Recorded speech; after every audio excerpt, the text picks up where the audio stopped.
You shall not raise your hands against the Lord's anointed.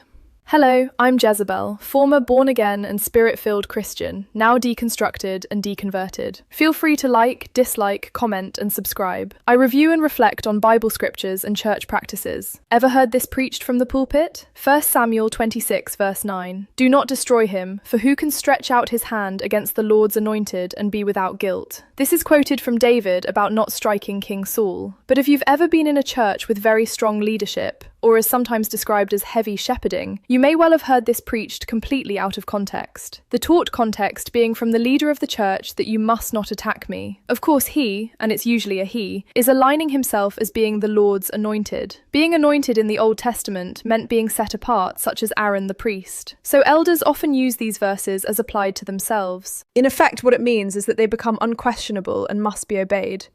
As it says in Hebrews 13 verse 17, obey your leaders and submit to them, for they keep watch over your souls. Yes, read carefully. Obey and submit. This verse gives leaders massive authority over you, and to question a teaching or a church practice is often viewed as questioning God himself and raising your hand against the Lord's anointed. When I was a church member, I had been told that even if the leader got something wrong, it's still best to obey him, as God will bless you either way. What utter bullshit! No man is above question. So if your pastor preached this to you, I recommend getting the heck out. It's heading toward cult status. And nobody ever joined a cult, you only ever leave.